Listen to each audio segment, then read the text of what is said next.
Imagine that you've spent 8 years rigorous education in school. And I'm talking about you've gone through college, you've gone through medical school, you've gone through residency, which is brutal education. And then you've taken that education and you put it to work and you've started to create the plans to launch a clinic. Imagine that you're now 10 years into hard work and education and all that it takes to launch this clinic.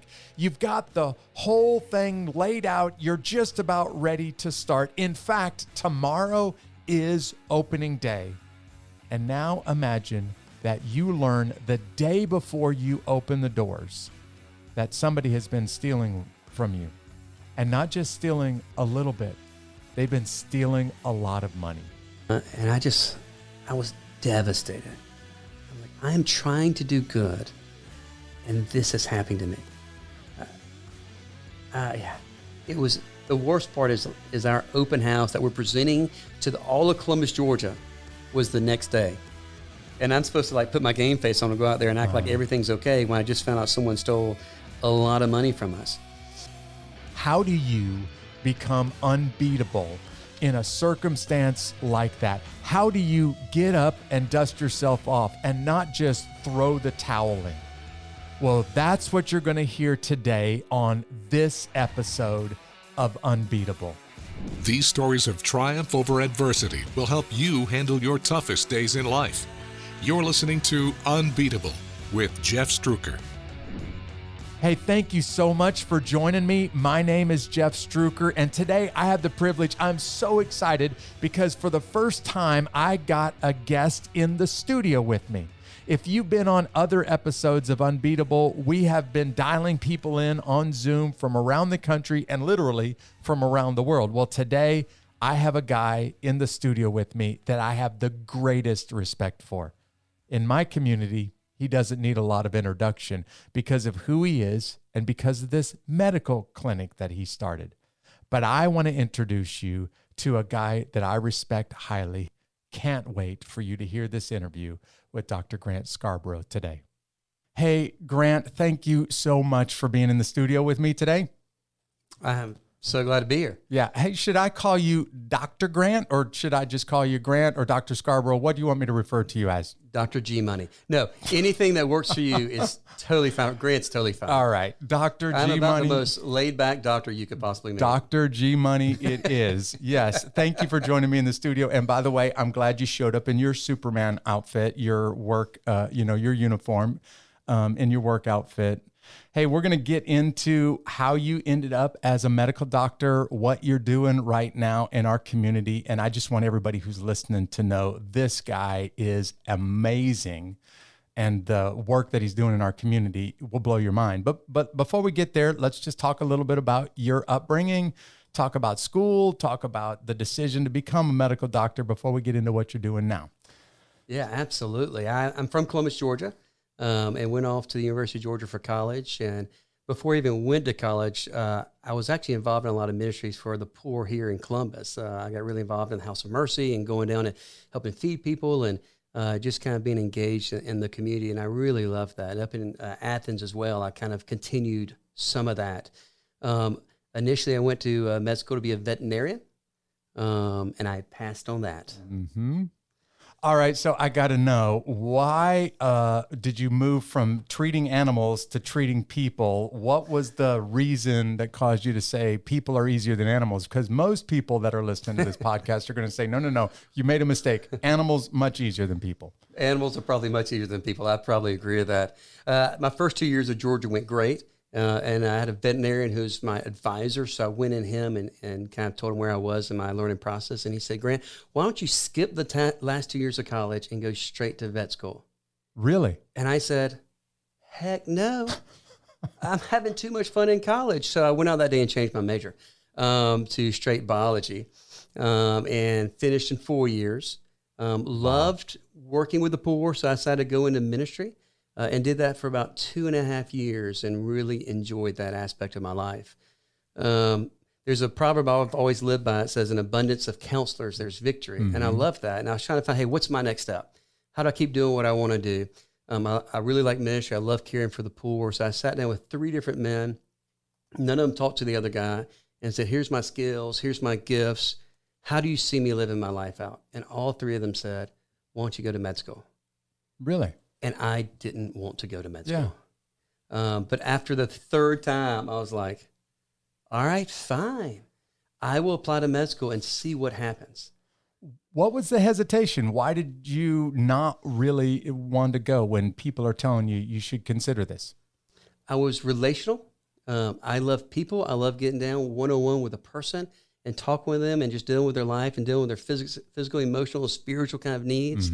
And the thought of going to med school made me think I was going away from that. Yeah. Now I have someone in a small room without their clothes on and they can't leave and I can talk about whatever I want to. But now I really do that. And I really do have a captive audience when I sit down in a room and able to talk with them. And so I decided to go to med school and I applied. It's hard to get in med school. I'm smart, but I'm not that smart. And I said, all right, Lord, I'll try one time. And once I don't get in, I'll go ahead and do what I want to do the rest of my life. And I think I'm the first person ever to get accepted to med school and be disappointed. Yeah. I was just about to highlight, I hope you just heard what he said, because he said, when I don't get in, that'll be my cue to go do something different. Oh, darn, they accepted me into medical school. That's right. Yeah. I was like, I have to go study now for 4 years. And so I just said, all right, Lord, if this is where I'm supposed to go, I'm gonna walk this step and I'll see what happens. Yeah. And I went to med school, and once again, kind of an abundance of counselors, there's victory. I found a mentor there who kind of heard my heart and gave me a book about a doctor in Memphis, Tennessee, that started a clinic called the Church Health Center, where he was serving the poor in Memphis. And there were little vignettes. I just read them over and over again. And I said, that's what I want to do. Here's a doctor living among folks who are poor, taking care of them physically. Like, this is the model I've been looking for. And the reason I didn't want to go to med school is I didn't see that. I didn't see how that lived out. And I said, all right, I can see that. I can make this work for me. I can live out my desire to care for the poor, minister them, and also give them great health care. Yeah. There's so many ministries that takes care of the people's place to live or their food or their clothing, and all those are important. There are not as many who say, I'm going to take care of your health.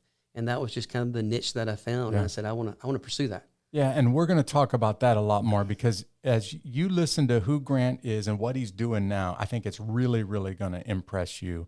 In fact, I think most of you are going to say, hey, how do we start something like this where I live? But Grant, I can't help but think, you just mentioned a moment ago, and every 17-year-old listening to this podcast just stood up. Every 17-year-old male listening to this podcast just said, wait a second, a doctor gets the chance to be in a closed room with a naked person and ask them some pretty personal questions. How do I get into medical school? Well, you better study a little bit. Right? So you've already mentioned this twice now. You're in Columbus and you have this heart for the poor. You go to college and you're still not exactly sure if it's medical school, veterinary medicine, what it is, but you still have a heart for the poor. Where did that heart come from? Why specifically the poor? Because not everybody even notices the poor in their neighborhood. That's a great question. I don't know if I have a great answer. I would say that I saw it lived out with my parents. I have great parents. My mother, I love her to death. Her spiritual gifts are brownies and hugs. She has just been such a gracious, kind young lady mom that just loved folks so well. And my dad was always involved in the community, helping the poor. And so I saw them live that out. I saw my dad, we gave Christmas presents every year to those living in poverty. We give our car away to those living in poverty. Like, they just always were trying to find ways to help. And I just saw that lived out and just realized that there is a way to make a difference and living for more of a purpose than for a bank account. Hey, I can make a difference in this world. I can make a difference in this community. Jesus changed his life, but I can be a catalyst to come along beside someone and give them a start. Yeah. And so I think I saw it lived out with my parents, and I just wanted to kind of follow in that example and just went with it. Wow, what an incredible heritage that you grew up in. If you just kind of inherited this noticing the poor, and then not only noticing them, but deciding there's a need and maybe I can do something to meet that need. because not everybody notices. And even those that notice, many of them decide that's not for me to meet the need. Somebody else can do that, but not me. I feel like, there's a song, there's a lyric I like so much, that we've been blessed to leave a blessing. And most of the Americans have been blessed. Yeah. And it's time for us to stand up and go, I'm just going to return that favor. Yeah. I want to leave a blessing behind. I don't want to be all about me, but I want to help others. And so that's kind of where that comes from. Yeah. Well, to this point, you just mentioned that while you're in medical school, and let's just be honest, I mean, you are insanely busy in school trying to finish your education, that you're already helping the poor. You did it while you were in school. You do it while you did it before you went to medical school. While you're in medical school, you're helping the poor. It just shows it just shows everybody your commitment to really making an impact and ministering to people, I like to say. I remember when I interviewed for med school, I said, hey, I want to come to med school, I want to be a doctor, and I want to care for the poor. And I didn't get in initially. And the word got back to me was they didn't believe me. Yeah. This guy's crazy. Nobody does that. No one is really going to do this. Right. And so now I'm still kind of affiliated with the med school, and they're like, hey, he really did that. He really did that. He said he was going to do it, and he really did it. So let's talk about medical school, because you just said you better study really hard. It's not easy. Tell everybody some of the challenges that you went through while you were in med school, just going through the program. Well, it's just, as I say, drinking out of a fire hose. The information comes so much faster than you ever expected, and it's so much quicker. And thankfully, I went in med school married, and so I really felt like I had great support from my wife. And it was just an easy transition to have her there, and made it a lot easier. I don't recommend having kids during med school or 2 kids during med school. Sounds like he's speaking from experience. But really, to me, I like learning, and I had fun. Yeah.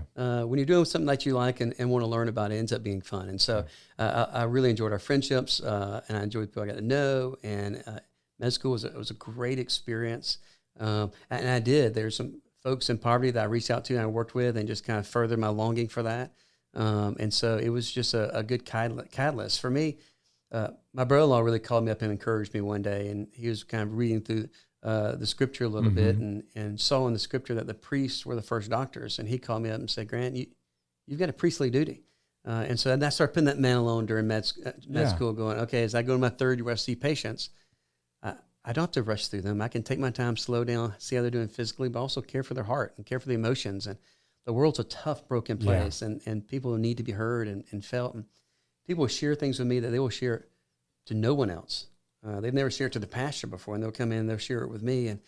And it's a privilege to be able to carry that burden with them and talk to them about it, and they feel like it's a safe place they can do that. So I kind of carry that priestly mindset when I'm in there seeing folks. Yeah, what a great honor to be able to be a person that somebody would open up to you, and maybe to nobody else on the planet, but because not necessarily because they know you personally, but because they respect your profession. They say, I got to tell somebody, I'm going to tell my doctor what's going on. Yeah. And it may not be medical as much as it is, there's just something in my life and I need to get it off my chest. It could be both. I mean, we saw someone in the clinic the other day that showed something to us that she hasn't shown her husband for 4 years. Really? And wow. She was so much shame, so much embarrassment. So my job is not just to treat the condition, but to treat the shame and say, it's going to be okay. Yeah. We got this. Yeah. You're valuable. You're worth it. We're going to take care of you. But you're right. People, fear, anxiety will keep them from displaying, their physical ailments or their mental issues going on. And we get to walk in and step in the middle of that and just to walk with them. Yeah. It's a privilege. Grant, you just used a word. I don't think I've heard medical doctors use this word before, but I really think you've hit on a great word here. Your brother-in-law kind of called it a priestly role that you have. For those of you who are listening that don't understand this part of the Bible, in the Old Testament, when there was a disease or something, the nation of Israel had to be very careful that this didn't become a global pandemic. I'm using COVID language right now because we're still really, almost 2 years into this global pandemic. In order to make sure that a disease wasn't infectious and didn't spread, the priest had some responsibilities to go look into the family, go look into the house, go and look at their health, and make sure that this person is both healthy, but also not dangerous to the rest of the community because this disease could spread. It's never occurred to me that's a very important role. Not just infectious disease experts in the country and around the world have, but that's an important role that every doctor really has, is making sure that they're safe and the people around them are safe.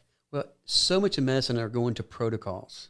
Of if someone comes in, you do this. I mean, it's just pretty easy to follow. But the first protocol is in Leviticus. Yeah. It really, what you come in with a white spot on your skin, we send you over here for 7 days, then you bring you back. And here the priest is not only caring for the spiritual soul, but caring for the physical body. Yeah. And so that's when I see patients, I try to think. I don't do it perfect.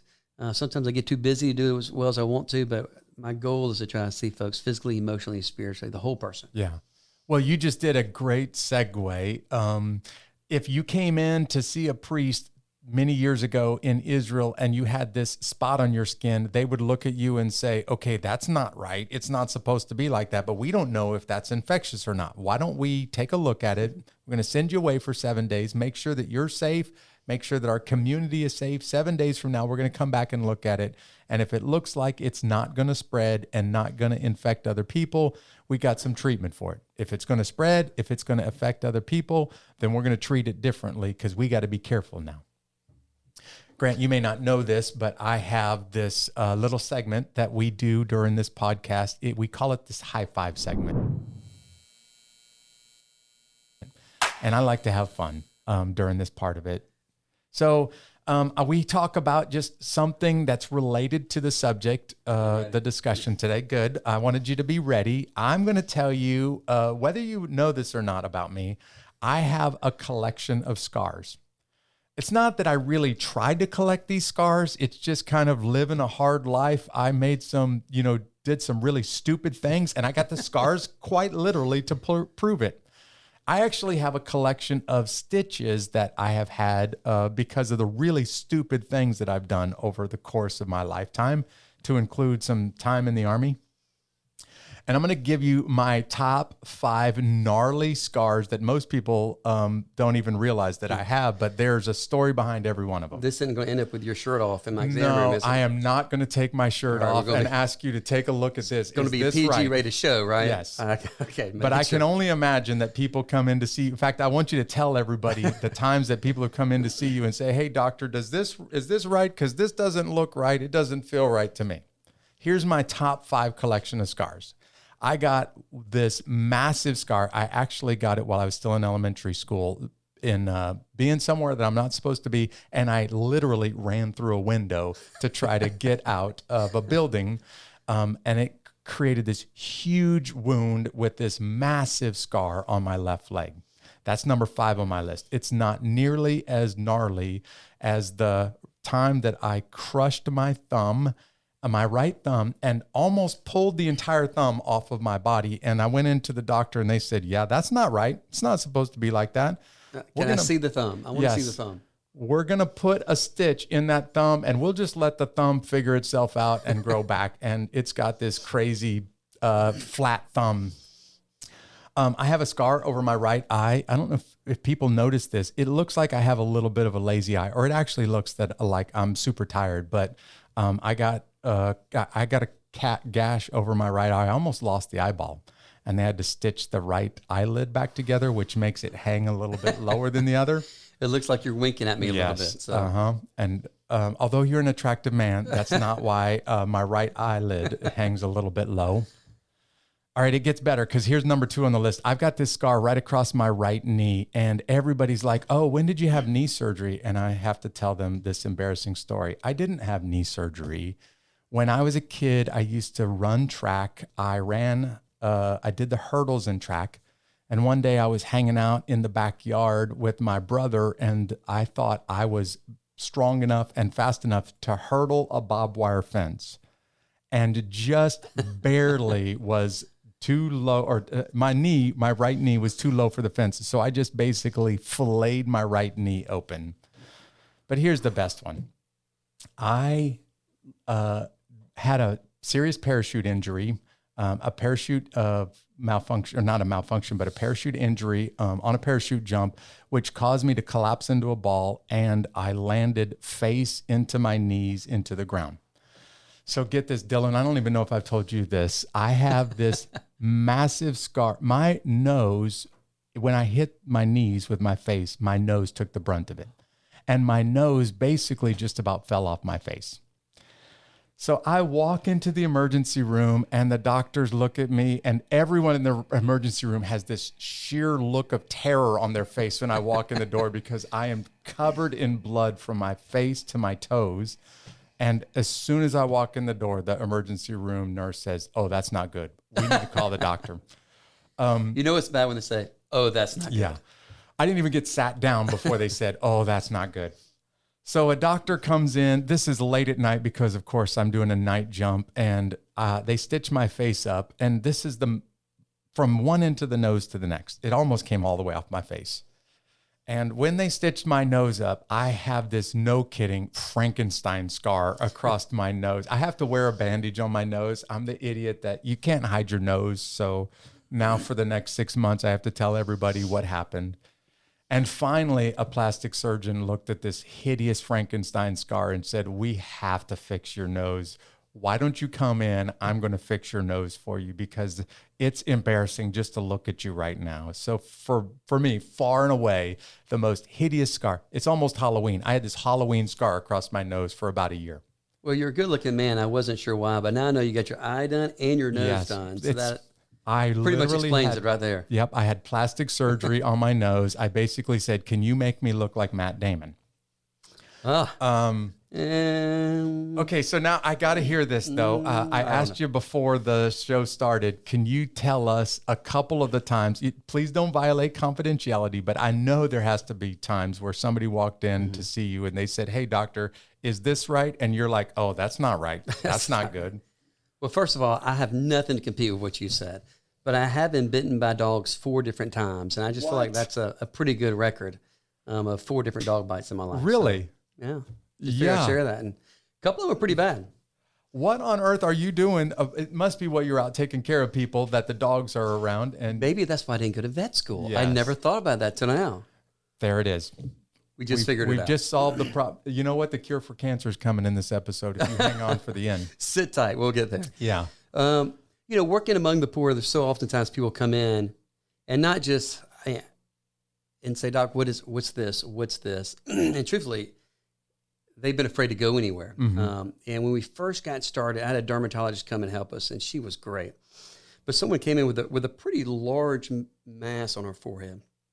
I mean, there were not enough bangs to kind of cover it up. We're talking Dr. Pimple Popper would be impressed with this, well, right? more like possible cancer type. Oh, really? Looking not very good. And then someone else came in with this area on his neck. And so I had a dermatologist come one day, and she went into that first room and came out and said, "That is the largest basal cell carcinoma I've ever seen." And then she went in the next room and she came out and she said, "That's the largest basal cell carcinoma I've ever seen." And so we broke her record twice. I shouldn't be laughing about this, but within 5 minutes. I was going to say from one room to the next. One room to the next. But it is amazing kind of some of the things that people have that they're almost are afraid to show up and afraid to kind of see. As far as pimple poppers, unfortunately, we have way too many of those. Yeah. And probably my funny story and all that I would tell you is my worst story, or I don't know what you want to call it. But I had a patient a long time ago that had a tube in the chest. Because the patient had some trouble breathing, and they took the tube out, and it was draining a little bit there. And so I went down just to kind of look at that little hole where the tube was, and he coughed. Oh, no. Oh, I can see where this is going. Please tell everybody the gross details, because I got to hear it. No. And as he coughed, I saw pus come out of the hole right at my nose. And I just went farther and farther and farther back as it came after me, and it landed right on my scrub top. Thank Jesus. I was like, wow, holy cow, I thought I was going under on that one. Yeah. But there's a lot of stuff that you see. And some of it's really hard, but some of it's fun. And some of that's kind of the enjoyable side of medicine. Seeing folks walking in and going, "Hey, Doc, what's this? What's this?"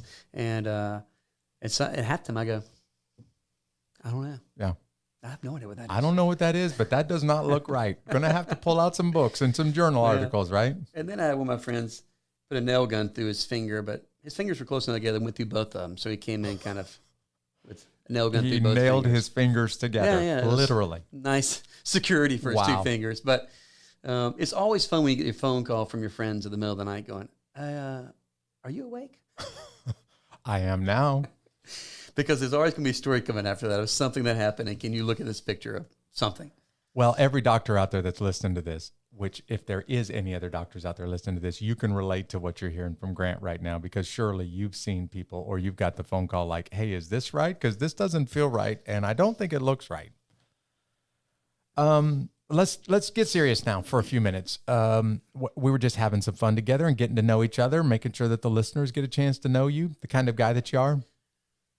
You graduate from medical school, and as I imagine this, when a person graduates from medical school, you really are thinking, look, I have a chance to really help people. I have a chance to do good. Why would you go to medical school and put yourself through all of the education, the residency, the expenses, all of that, if you really can't help somebody and do good with it? But let's just be honest, Grant, a lot of people that are in medical school are also thinking about the amount of money that a medical doctor makes. Mm-hmm.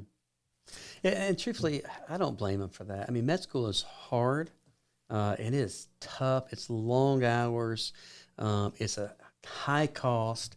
And I think a lot of folks go into med school, have this desire to do a little bit of what I do, but med school can sure beat it out of you. Yeah. And if you don't have a calling that you feel so strongly about, I would have given it up. Yeah. It's just easy after that. Then you go to residency program for 4 more years. Mm-hmm. It's a 8-year commitment to say, I'm going to go to med school and go serve the poor. And so you owe a lot of money back. And so I don't blame those guys. Those guys have good hearts and they're still trying to find their ways. But thankfully for the Lord just kept sending me people to keep reminding me of, hey, this is why you went. This is why I got a residency program. And I met a guy that just, once again, was a little bit older than me and just took kindly to me and encouraged me and said, come on, Grant, we're going, I know it's hard, we're going to memorize some scripture. So I said, great, let's memorize the verse. He goes, no, we're going to memorize the whole book. I'm like, oh, okay. All So right. I went and memorized the first chapter, and I kept going back to him. He goes, oh, yeah, I'll do it tomorrow. I'll do it. And he never memorized anything, but he challenged me, and I memorized something. Yeah. But I just kept having these guys invest in me and say, hey, don't forget kind of what your passion was initially. Yeah. And so in residency program, I got to see 2 clinics. In fact, Memphis was the county south of Memphis was the second poorest in the U.S. when I went. Lots of poverty. And I got to go there and met a good friend and then moved to Augusta. And we started our first clinic in Augusta in 2007 to serve the poor. And it was a big step of, all right, we're going to do this. Help, Lord. Yeah. We said we're going to put it on the line and see if he shows up. And to me, whenever I've seen God show up is when I go, all right, I'm putting myself out there. Yeah. We acquired a building. Someone gave it to us. We found out the next day that since no one's actually doing business in the building, we had to pay all the insurance up front. And this time we had $0. Oh, no. And it was $10,000. And we're like, Lord, we're both doctors, but we're broke doctors. We need $10,000. And the week before it's due, someone came in and brought us $10,000. So we gave it to the insurance company. We're still broke, but the Lord provided. Mm-hmm. It was just so sweet. And then when we started, we didn't have much money. So we both took another job, and we were on call 3 out of 4 weekends because our desire was to do whatever it takes so that we could do our dream, which was serve the poor. So I worked 3 out of every 4 weekends the whole first year to make this dream come to life, to care for others. And so we worked long hours and long days. My wife said I worked harder that first couple of years than I did in residency program, which is hard to imagine. Yeah. Just so I can have the opportunity to kind of care for others who didn't have what we had. Yeah. And so it was a great thing to kind of go after and try to build up and to see God provide for my family. There have been so many times where I'm like, Lord, I'm not sure how to provide for my family this next month. And every single time he showed up. Yeah. Every single time. And I'm just like, oh, thank you. Yeah. Thank you. And so, so we started in Augusta and we're there for 4 years before I felt very clear I was supposed to leave there and start another clinic. And that's when I moved back to Columbus in 2012. Yeah, moved back to your hometown. I hope that people are hearing what you just said. look, mamas, those of you who are saying, I wish my son or my daughter would grow up to be a doctor one day, keep in mind what you're what you're really hoping for is maybe they have a great future, maybe they're financially stable, but it is brutal and a grind just going through medical school, going through residency. And most doctors, when they do that, they're thinking, okay, I put myself through this and there's a payoff at the end. Grant, in your case, you're not looking for the payoff. You're looking for, I'm going to give my skills away basically for free.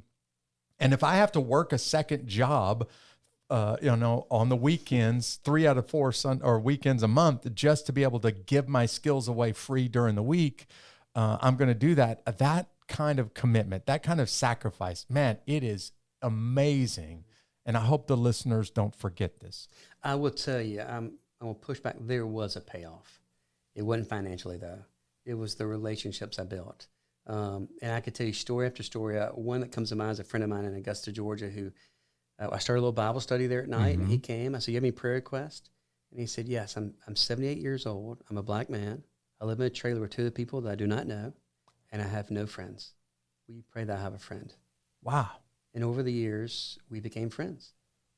What a great testimony. Uh-huh. We had people over to our house. We had meals with our friends that were less fortunate than we were. We had Bible studies with our friends. We watched our friends get healthier. We watched our friends die. I had one of my patients who mentally a little slow, that something happened that I had to call the police on, and I had to work with him, walk with him, and I went to court with him and stood up for him, even though I turned him in. To say, hey, we've got to walk through these steps, and I'm here for you, and I'll be here for you, and I'm going to fight for you.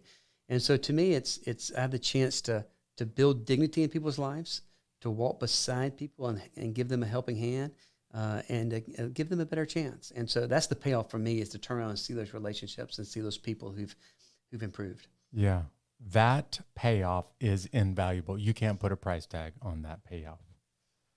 I want you to tell people why MercyMed.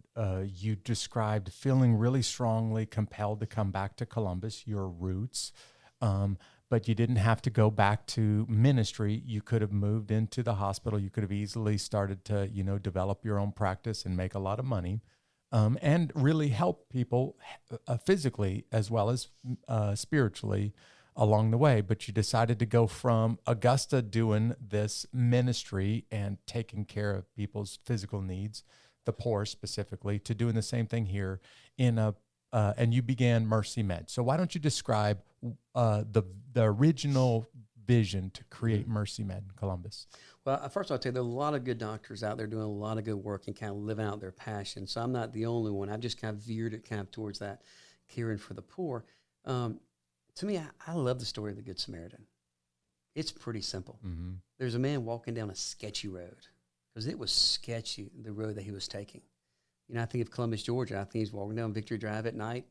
The lights are broken, the street light's broken. And you walk down, you pass one on this busy road in not a nice area of a big town. He's groaning on the side of the road. You know what I would do?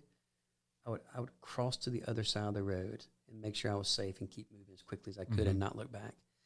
But here comes someone who picks up that guy and takes him and doesn't just care for him, but then provides even more for him. Says, hey, innkeeper, here's some money. Whatever you need, it's on me. I got it. And Jesus said, which of these men showed mercy? And they said, the person who picked up the guy and took him to the inn and paid for him, that he should. And Jesus said, go and do likewise. Our name is MercyMed. My goal is to go and do likewise. It's try to find those folks that are hurting, that have no one to stand up for, to walk along beside them and say, hey, we will help, to stand in the gap for them. So many of my patients are the working poor. They roof, they plumbing, they're cutting grass, cutting hair. And so they make a good living, but if anything happens along the way, they could lose a lot. Yeah. They live month to month. And so when they come up having diabetes or need insulin or COPD or anything, if they miss time from work, it could be devastating for them. I have some reserve, but my friends don't. And so be able to stand there for them and try to get the treatment they need and get them back on their feet and get them back to their job. And it's a big deal. So to me, that's always kind of been my calling. So when I came back to Columbus, I was really looking for a team to join me with that. And when I moved down here, my nurse from Augusta moved with me. Wow. And it was great. I mean, she she was the first missionary, not me. I mean, she moved here, knew no one, and decided to start. And we hired an office manager that I really respected and liked a lot. And so we got some volunteers. We found a building. We toured the inside out and redid it and rebuilt it back and started seeing patients. And ministry's hard. Yeah, it is. You know, I would love to say that everything is perfect, and there are some perfect things that happen. But you know, at the very beginning, 2 months in, one of the people we hired stole a lot of money from us, and I was devastated. I'm like, I am trying to do good, and this is happening to me. Yeah, it was. The worst part is our open house that we're presenting to all of Columbus, Georgia, was the next day. And I'm supposed to like put my game face on and go out there and act like everything's okay when I just found out someone stole a lot of money from us. And so that was really hard. Once again, I believe in talking to folks and having folks older and wiser. You know, I sat down with my friends and said, I can't believe this is happening. I couldn't imagine, like, why? And he just looked me square in the face. He goes, what'd you expect? You're trying to do something good. Don't you expect that someone's not going to like this? That someone's going to stop you, try to stop your ministry? That don't be surprised by this. And don't be afraid to share the story. And so I shared the story. Hey, this is what's happening. It's hard, but we're trusting God in it. And just like the first clinic, you know, working 3 out of 4 weekends to make it work.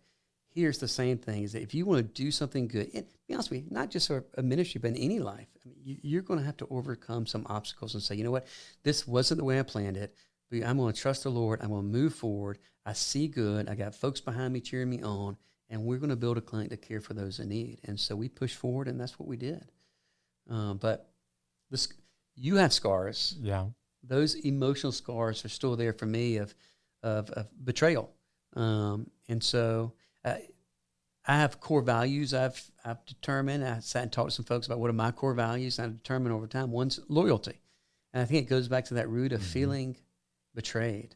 Feel like, hey, I'm building something with someone, and he just stabbed me in the back a little bit.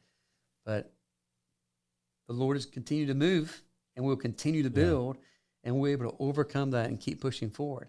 But that was the beginning. So since 2012, we've just kept on going. Yeah. We initially called ourselves a primary health care because it was a primary care doctor like myself. But over the 9 to 10 years, we've had so many different people come along beside us and kind of help us. So at this point in time, we're doing physical therapy. We were doing counseling, individual counseling, group counseling. You mentioned pandemic earlier, which we did do some stuff for COVID. But I would tell you the real pandemic, I feel like, is obesity in America, which adds to so many different issues. And that's not going away anytime with or without a mask. That's here to stay. So we've started a urban farm, and we are farming for our patients. We want a grant so that if you come in with your food stamps, you get double the value of food stamps. So you show up with $10, we give you $20 worth of vegetables. Wow. And so the issue with good food is affordability and accessibility. So it's right where you are, and it's half the price. And so we're getting food into people's hands. We're having cooking classes. We started exercise classes. We're trying to get folks to move, to live healthy. So we're doing a health and wellness program. We're doing physical therapy. We're doing counseling. We've started dentistry. All right. And a little plug for myself. If there are any dentists out there that would like to come and join me, I need you. Yes. We've got volunteer dentists showing up every Friday to help. But the need among the poor for dentistry is huge. Yeah. And so we need a full-time dentist. It's almost embarrassing. There's a 9-month wait list, again, to see by dentistry. Really? But either mental illness or addiction or poverty, oral health is just not a focus. Yeah. And when you can come in and restore a smile, it changes a person's future. I didn't think about that. Yeah, I mean, it gives them dignity to try to get a job, to try to create new relationships, to overcome so many different things. So we're recruiting a full-time dentist. And so it's just been fun to see all these things come together that I know now if one of my friends comes in and I see them, I get to say, hey, I'll take care of you physically, but it sounds like you need to see my friend, the counselor. Yeah. And he'll say, oh, you ought to go see the dentist. And the dentist will go do physical therapy. And so that aspect is what I really love. The other aspect I love is the reality is no one's any different than the next person. I read a book that kind of changed my whole philosophy of how I care for the poor. And the book said that until you realize you're just as broken as the person you're trying to help, you will never do much good. And the reality is, we're all broken. Our brokenness might be different than his brokenness, but we need each other. Yeah. And I need him, and he needs me. And if we work together better as a relationship, the outcome's going to be better for both of us. And so when I go in to see someone, that's kind of my mindset. And I love a phrase that says, meet someone as if you'll know them the rest of your life. So when I go down and sit down and see someone, they might be a prostitute or a drug addict from behind our clinic. First of all, I don't see them as a drug addict. I see them as someone made in the image of God. And second of all, I see them as someone who will be a friend of mine for the rest of my life. And so I'm just meeting them as if I know them the rest of my life. So I don't want to just know about your physical issues, but what's going on at home? You have kids. Yeah. Let me tell you about my kids. I got 4 daughters. My kids are awesome. And so we have this relationship that we build with one another, and it makes health better, and it allows them to open up and trust us. Among the poor, trust is a huge deal. And if I'm able to let down my guard a little bit and share a little bit of me, and I will tell you, one of my favorite things to do is people come in and say, "Doctor, will you pray for me?" And I said, "Absolutely. But will you pray for me also?" "What for?" I said, "Well, let me tell you, whatever the issues of the day. My daughter and I, we didn't start off good. We pray for our relationship. No fluff. I want them to know I got struggles, and my only hope is Jesus. You got struggles. Your only hope is Jesus. We're no different. We might have gotten here to this room differently, but our end depends on who we know. And so I get the opportunity to kind of share that with them. And so I love people. I love relationships. And I think of names. I just tell you stories. I just think this one guy who comes in, and every time he comes in, he's got a word for me from the Lord. And he just wants to share it with me. And he wants to pray over me. Yeah. I love it. And it's something I know folks are coming in, I'm like, man, this person's had a hard life. Like, I know the story. The story of poverty is a hard story. And there's so many obstacles to overcome. And so I think, wow, this is going to be a deep time today. But it's a gift. It's a gift to be able to do that. Yeah. I want to paint this picture for people that are listening to this podcast. Maybe you're driving on your car right now. Maybe you're working out and you're listening to this. If you don't live in our community, you don't understand the strategic location for MercyMed, the clinic that Grant Scarborough started here in Columbus, Georgia. And I just want to paint it. So there's a couple of parts of town that have some of the most poor and the most destitute people in the community. And MercyMed really literally started right on the edge of one of those parts of town, so that you don't need a car. You can walk 1 block and you're at a clinic that can really, at this point now, 9 years, 10 years into this thing, take care of most of your needs. Now, if you're a dentist out there and you're hearing this, you need to think about giving your practice up, moving to Columbus, and coming to work at MercyMed. Just saying. Yes. But let me just paint the picture for you, because I hope that you didn't miss the seriousness of what Grant just described a moment ago. Imagine that you have this vision, this compelling passion that I'm going to do good with this education or this gift that I have. I recognize that what I have, I can do a lot of good with it, not just do good for my family and myself by making some money, but I can do good for others. Maybe you even notice that Grant doesn't refer to them as patients. He calls them his friends. And he decided, I'm going to come back to my hometown. I'm going to do good for people. I find the right place. I've got the team is starting to come together. We're raising money. And I'm just about to do an open house and introduce this beautiful ministry right on the edge of a very desperate part of town to the whole community. And the day before that happens, you realize that somebody you trusted has been stealing from you, and not just a little bit, stealing a lot. That moment, Grant, I think, takes the wind out of everybody. And if we're honest, Grant, most people, that's a scar that is so deep that they don't recover from it. They decide, you know what? I'm done. I tried to do something good. I wanted to make a difference. But if this is how people treat me, then I'm just going to go back to taking care of number one. I'm going to look out for myself. And one of the things that just blows me away about you is that moment could have broken you, crushed your dreams, and caused you to just go in a very different direction, but it didn't. So would you just explain to people how you worked through the betrayal for a guy who takes loyalty as serious as you do. How did you work through the betrayal and not let it defeat you personally, not let it get you so far disappointed that you throw your hands up and you walk away from this whole vision? Well, it's funny as you're describing it, I felt my blood boil a little bit, like almost reliving it. So, working through it, but it's still there in the deep part back there. I think working through is a couple of different things. One is just knowing myself and knowing my betrayal at times for Jesus, and knowing that he still loved me and cared for me, and that if he can do that, then I can overcome this as well. My value is in myself is not in how well I pick my employees. It's that I've been loved by someone greater than me. Yeah. If he can do that, then I can persevere. Surround yourself with good people.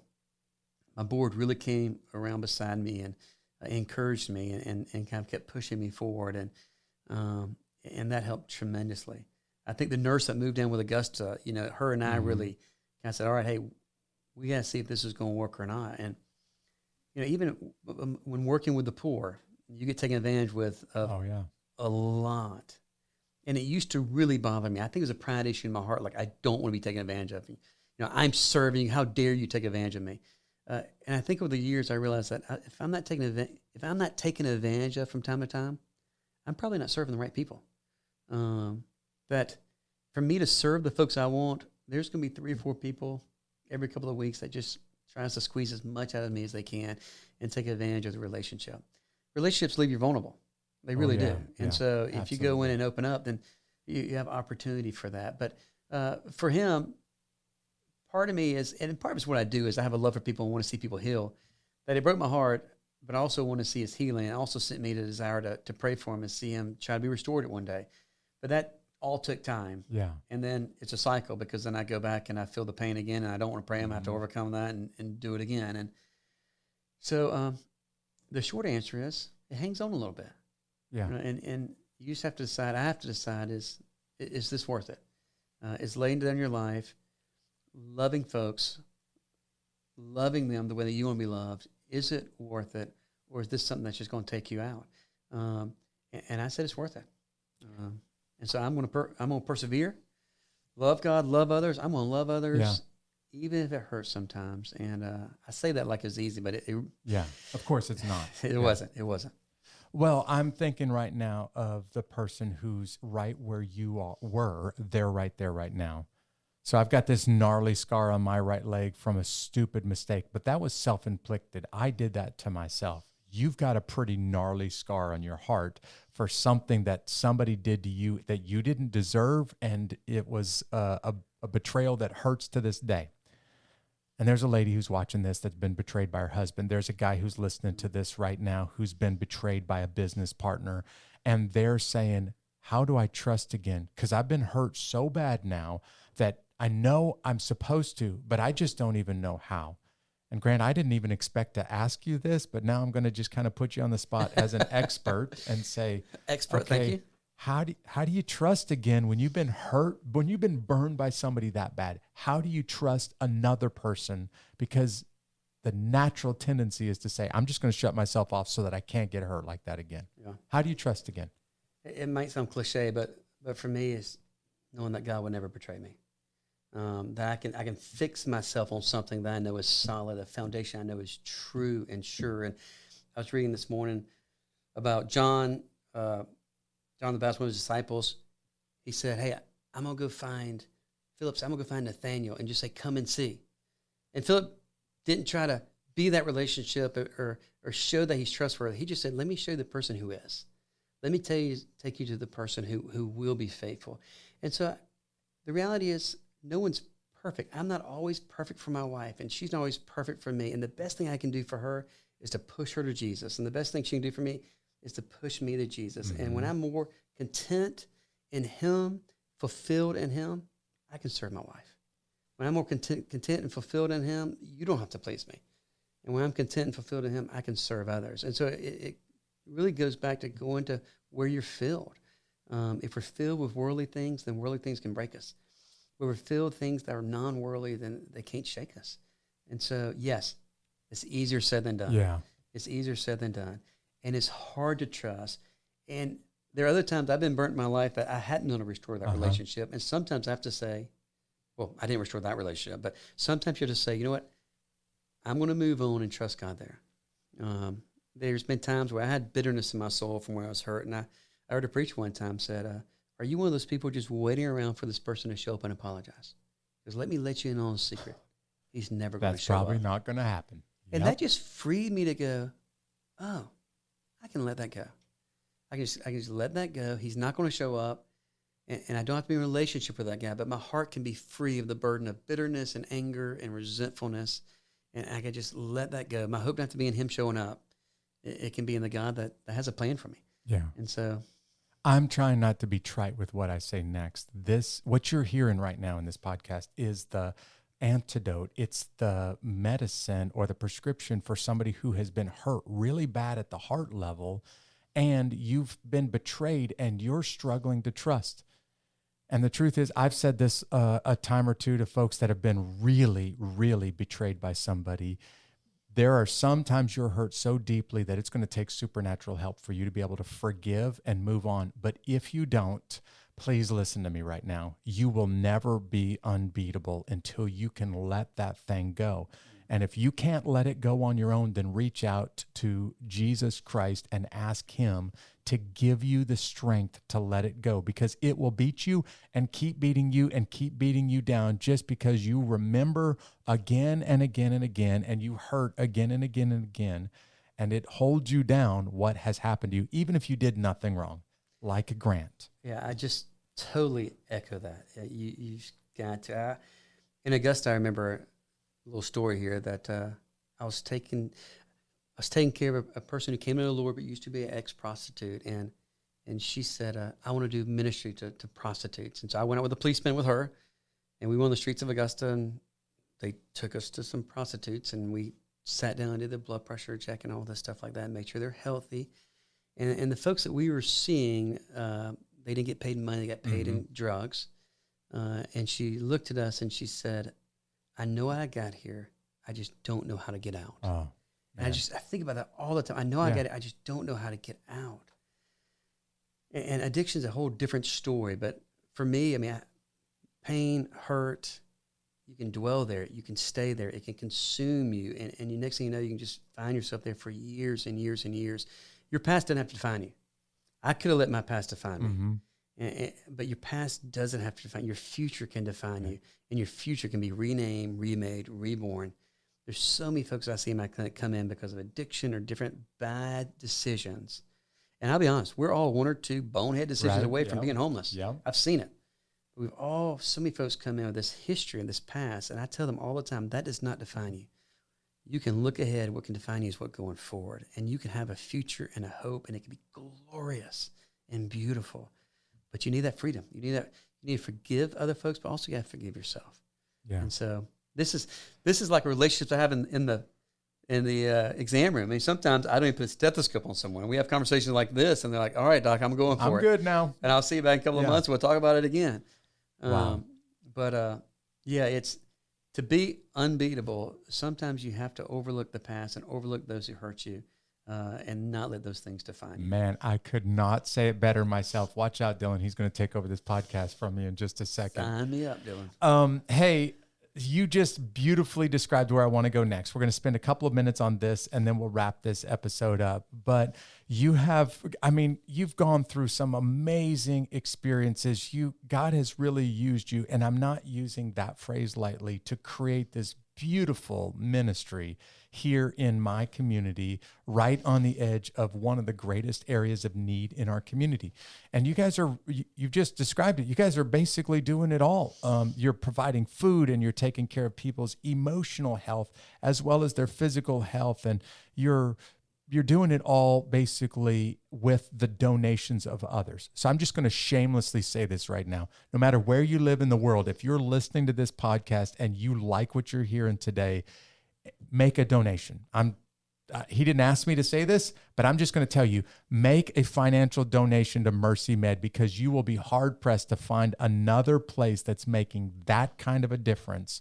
And they're doing it by the support of donations. So make a donation. I'm sorry, Jeff. My headset went out. Can you repeat that one more time? I just don't said think I heard that. make a donation no matter where you live in the world to MercyMed. He didn't ask me to say this. I'm saying it because I believe that much in this man and what he's doing. So here's how I'd like to wrap things up. You just talked about what you've been through. It doesn't have to define you. You don't have to let your past become your identity. You have a future. So let's talk about the future of MercyMed for a second. I am excited about where you are. You should be excited about where you are right now and what you are doing for our community. But what does the future look like? Where would you like to see this place be? What would you like to be providing for our community few months or a few years from now? Tell us about the vision that you have for it. Yeah, do you have an hour or two? We do. How long is the this podcast? Would probably have to be a 3-episode podcast. So give everybody just this. Well, we're excited. We have maxed out our building.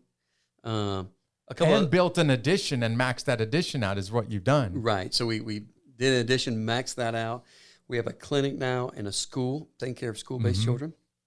We have a clinic on the south side of town, but we're in the process of trying to expand again. And I'm not supposed to talk about this quite yet, but you asked. Don't tell anybody. Okay. Nobody listen to this. But there's some things that we still need for our patients, and some of that's just breaking down walls to help them. So we want to expand. We want to add a pharmacy. Awesome. One of the issues is transportation, is getting from one place to the next, and what a blessing to be able to have a pharmacy on our own location. One of the issues our friends have is safety, and that's some of the reasons they don't exercise. And so part of that new building we're looking at is having a safe place where they can come and move. So if we can get them eating healthy and getting moving better, we're really pushing the envelope on health and wellness. Yeah. To be honest with you, that doesn't pay, but it's what just needs to be done. And we have to take care of our friends. Folks living in poor communities don't live as long. And a lot of that is they're just not doing the healthy things they need to do. So if we can provide a safe place for that to happen. So we're looking at expanding our exam rooms, expanding our physical therapy and exercise room. We're looking at pharmacy, breaking down that barrier. That would be awesome. And so, so this is some of the future that should be hopefully coming. So super excited about it. We had the privilege yesterday, I'll plug something else, to go to a clinic that I started in 1984 in Chicago. And I flew back last night because I want to go up there and just say, what are these guys doing? They've been doing it for 40 years. Lawndale Healthcare. Amazing work that they're doing. And it was so inspiring because they had the gym, they had a farm, they had a cafe where we served healthy food there. They had some really neat stuff that we got to glean from, and a lot of wisdom there. So we're really excited about the future, and we feel like that we can make even a bigger impact, which is what we desire to do. Yeah, I'm excited about the future for you just because of who you are. Grant, I wouldn't have invited you on this episode if I didn't really respect you as a man, as well as what you're doing in my community.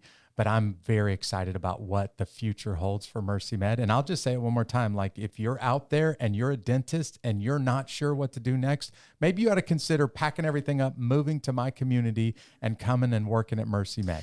I'm going to plug that too. It's our biggest need. Or pray. You can pray, because we actually interviewed someone recently and she's not too sure. So we can pray, or you can show up. We'll put you to work. Where I went in Chicago, they had 8 dentists. Really? On staff, caring for folks. I mean, I'm telling you. Maybe you could even do both. Pray and come. Yes. Do that. How about that? And here's the last little thing I would tell you. Like, everybody feels like we're getting the blessing out of this. And we are. We are. I'm sorry. I said that wrong. Everybody says that we're blessing others, which we are. But I wish I could take you down and you could meet my friends. And I think when you do that, you realize that it's a mutual blessing. And so you come to MercyMed and you get blessed. You get to bless others. And it's just a wonderful relationship of 2 different diverse people coming together and realizing that they can help one another. Right. One of our core values for our clinic is the MercyMed family. And I tell folks that I want the line to be confused a little bit of who's part of this family? Who's part of this family? Our patients are part of our family. Yeah. And we love that. We love that. And so, we got some weird uncles in there, but It is. Sure. It is what Every it is. family has a couple of weird uncles. I have a few of those in my family. You do too. Hey, thank you for being on this podcast. Let's say that you wanted to leave somebody with one thing to think about after our conversation today. What's the one thing that you would like for them to consider this week after they listen to this episode? You put me on the spot. The first thing that comes to my mind, I would say, is the great commandment is to love the Lord. The second is to love your neighbor. And we like to talk about religion as private. You can love the Lord in your closet praying, but to love your neighbor, you have to walk outside. Yeah. Your faith has to be public. You have to walk outside and find a neighbor. And, we're coming into the season of Halloween and Thanksgiving and Christmas, and there's not a better time to love our neighbors when Christmas comes up to find folks that are hurting and poor and try to bless them. Yeah. We've been blessed so that we can give a blessing. Yeah. And I think that's where the treasures in heaven will be. It's not what you get, but what you give. Yeah. So thank you. You can do it. You can do it. Beautiful thing to think about this week. I couldn't say it better. I'm going to remind you as you listen to this episode that the word love in the English language is a verb, which means it's an action word. And when you and I are being asked by God to love your neighbor, he's really telling you to go do something to make a difference in your neighbor's life. And if you want to know a guy who's doing something to love their neighbors, you're hearing him today. You're seeing him, Grant Scarborough. Thank you, Dr. Scarborough, for being on this episode. It's an honor to have you today. Dr. G Money. Yes, Dr. G Money. Thank you for being on this episode today. Thank you so much for joining us for this episode. Hey, let me remind you that you can follow Unbeatable on social media. We're pretty much everywhere. Just search @Unbeatable Podcast.